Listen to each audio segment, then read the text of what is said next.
வணக்கம். இன்னைக்கு நம்ம பார்க்கக்கூடிய பதிவு என்னன்னு பார்த்தீங்கன்னா, திருமால்கிட்ட நிறைய பேர் பார்க்கக்கூடிய ஒரு விஷயம் என்னன்னா, திருமால்கிட்ட வந்துட்டு சங்கு சக்கரம் இரண்டுமே வந்துட்டு பார்த்துருப்பீங்க. அந்த சங்கு சக்கரம் திருமால் சிவபெருமான் ரெண்டு தவம் இருந்து சிவபெருமானிடமிருந்து பெற்ற அந்த சங்கு சக்கரம் அதை பற்றக்கூடிய பதிவு இன்னைக்கு நம்ம இந்த பதிவில் பார்ப்போம். சரி, அதற்கு முன்னாடி நம்ம சேனலை சப்ஸ்கிரைப் பண்ணாங்க. நம்ம சேனலை சப்ஸ்கிரைப் பண்ணுங்க. நம்ம போடக்கூடிய ஒவ்வொரு வீடியோவும் முழுமையாக பாருங்கள். அப்போ தான் நம்ம அதில் சொல்லக்கூடிய கருத்தும் அதோடைய இறுதி வரிகள் நம்ம சொல்லக்கூடிய கருத்தும் உங்களுக்கு புரியும். சரி, வாங்க பதிவுக்குள்ளே போகும். ஈசனை சங்கு சக்கரத்தை வரமாக பெற்ற திருமால். இந்த சங்கும் சக்கரமும் பார்த்தவுடன் அனைவருக்கும் நினைவுக்கு வருவதுன்னு காக்கும் கடலான திருமால் தான் வருவார். ஆனால் இந்த சங்கும் சக்கரமும் திருமாலுக்கு அருளியது சிவபெருமான் தான் என்பது பல பேருக்கும் தெரியாத ஒரு விஷயம். பரம்பொருள்களில் ஐம்பெரும் தொழில் செய்ய ஒன்றான காக்கும் தொழிலை செய்யும் திருமால் சங்கும் சக்கரமும் இரண்டையுமே சிவபெருமானிடம் தான் பூஜை செய்து முறைப்படி பூஜை செய்து திருமால் அவர்கள் வாங்கினதா புராண வரலாறு கூறுது. சரி, வாங்க முதல்ல இந்த சங்கு பெற்ற கதையை பார்ப்போம். இந்த பார்க்கடலை கடைஞ்சி அமுதம் பெறுவதற்காக அசுரர்களும் தேவர்களும் கடைஞ்சாங்க. அதில் நிறைய அதிசயமான பொருள்கள்லாம் அந்த பார்க்கடலை கடையும் போது வந்துச்சு. அதில் ஒன்று தான் இந்த சங்கு. இந்த சங்கு அதுலேருந்து கிடைக்கக்கூடிய பொருள் எல்லாமே சிவபெருமானை சேரும். அமுதம் கடையக்கூடிய அவர்களுக்கு சிவபெருமான் கொடுப்பாரு. அதுலேருந்து கிடைக்கக்கூடிய பொருள் எல்லாமே சிவபெருமானை தான் சேரும். அப்படிதான் இந்த சங்கு சிவபெருமான் கிடைச்சிச்சு. இது நமச்சிவாய் என்ற பஞ்சவனான காப்போனை காக்கும் கடவுளான சிவபெருமானின் திருக்கரத்தில் விளங்கிய இந்த சங்கினை பெறுவதற்கு திருமால் விரும்புகிறாரு. அதற்காக சிவலிங்கம் ஒன்றை பிரதிஷ்டை செய்து நியமம் தவறாமல், அதாவது நியாயம் தவறாமல் சிவ பூஜையும் செய்கிறாரு திருமால் அவர்கள். திருமாலுடைய இந்த பூஜையில ஈசன் மகிழ்ச்சி அடைஞ்சு அந்த தெய்வீக சங்கனை திருமாலுக்கு அருளுகிறார் சிவபெருமான் அவர்கள். சிவபூஜை செய்து திருமால் சங்கனை கைப்பற்றிய திருத்தலம் தான் திருசங்கை மங்கை என பெயர் பெற்றது. திருமாலுக்கு சங்கினை அருளிய திருமங்கை சங்கையில எழுந்திருக்க சிவனுக்கு சங்கநாதர் சங்கேஸ்வரர் என்ற திருநாமமும் உண்டு. சரி, அடுத்ததாக சக்கரம் பெற்ற கதையை பார்ப்போம். சலந்தரன் எனும் அசுரன் தனதுடைய தவ வலிமையால தேவர்களை துன்புறுத்தி வந்தான்.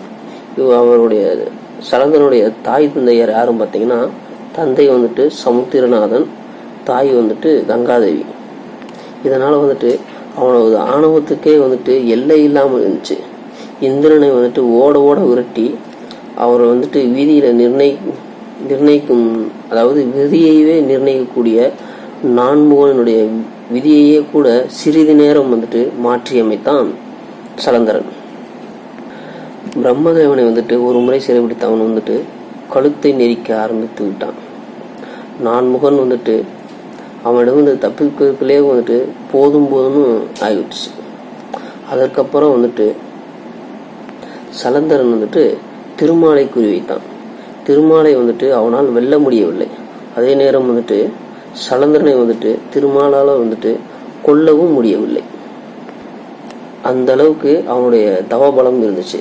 எனவே அவனுக்கு வரமளித்த பரம்பொருளான சிவபெருமான் தான் அவனை கொல்ல முடியும் என்ற நிலை ஏற்பட்டது. அதற்கேற்ப அவனும் ஒரு முறை கைலாயம் செல்றான் சலந்தரன். அங்கே சிவபெருமான் ஒரு முதியவர் வேடத்தில் இருந்தார். அவரிடம் வந்துட்டு சலந்தரன் வந்துட்டு சிவன் எங்கே இருக்கிறார் அப்படின்னு சலந்தரன் கேட்கிறான். அவருடன் வந்துட்டு யுத்தம் செய்து கைலாயத்தை வந்துட்டு கைப்பற்ற வந்திருக்கிறேன் என்று சலந்தரன் கூறுகிறான். சிவபெருமானோ அவனிடம் வந்துட்டு, நல்லது மகனே, சிவனை வெல்ல வேண்டும் என்கிறாயே, உன் பலத்தை சோதிக்க நான் வைக்கும் தேர்வில் நீ ஜெயிப்பாயா அப்படின்னு, அப்படி ஜெயித்தால் உனக்கு வெற்றி உறுதி அப்படின்னு அந்த பெரியவர் வேடத்தில் உள்ள சிவபெருமான் வந்துட்டு கூறுகிறார். உடனே வந்துட்டு தாராளமாக தேர்வை துவங்கலாம் என்றான் சலந்தரன். சிவன் வந்துட்டு தன் கால் விரல்கள் வந்துட்டு தரையில் வந்துட்டு ஒரு வட்டம் போடுகிறார். இந்த வட்டத்தை வந்துட்டு தூக்கி பார்க்கலாம் என்றார் சிவபெருமான். சலந்தரன் கலங்கவே இல்லை. இதென்ன பிரமாதம் என்றான் சலந்தரன். வட்டம் போட்டிருந்த இடத்திலேயே வந்துட்டு பூமியை வந்துட்டு அகழ்ந்தெடுத்து அந்த வட்டத்தை சுற்றி தோண்டி அதை வந்துட்டு தன் தலையில் கொண்டான் சலந்தரன். அந்த சக்கரம் வந்துட்டு வேகமாக சுழல ஆரம்பிச்சது. அவனை வந்துட்டு இரு துண்டுகளாக கிழித்து விட்டது. சலந்தரன் இறந்து போனான். இந்த சக்கரம் வந்துட்டு தன்னிடம் இருந்தால் எதிர்காலத்தில் பயன்படும் என்று உணர்ந்த திருமால் வந்துட்டு சிவபெருமானிடம் வந்துட்டு அதை பெறுவதற்காக வேண்டினார். பூலோகத்தில் வந்துட்டு விழிச்செடிகள் நிறைந்த ஒரு இடத்தில் வந்துட்டு லிங்க வடிவில் தான் இருப்பதாகவும் அங்கு வந்து பூஜை செய்தால் சக்கரம் கிடைக்கும் என்று சிவன் வந்துட்டு கூறுகிறார். தினமும் வந்துட்டு ஒரு 1000 தாமரை மலர்களால் வந்துட்டு லிங்க பூஜை செய்கிறார் திருமால் அவர்கள். ஒரு நாள் வந்துட்டு பூஜையில் வந்துட்டு ஒரு தாமரை பூ வந்துட்டு குறையுது. உடனே வந்துட்டு திருமால் சற்றும் யோசிக்காமல் வந்துட்டு தன் கண்ணையே வந்துட்டு மலராக கருதி அதை பிடுங்கி பூஜையில் சமர்ப்பிக்கிறார் திருமால். இப்படி திருமாலுடைய இந்த தவ வழிபாட்டால் வந்துட்டு மனமகிழ்ந்த சிவபெருமான் வந்துட்டு சக்தி வாய்ந்த அந்த சக்கரத்தை வந்துட்டு திருமாலுக்கு வந்துட்டு வரமாக அளிக்கிறார் சிவபெருமான் அவர்கள். இப்படித்தான் வந்துட்டு சிவபெருமானிடம் இருந்து சங்கினையும் சக்கரத்தையும் வந்துட்டு திருமால் அவர்கள் வந்துட்டு பெறுகிறார். நன்றி, வணக்கம்.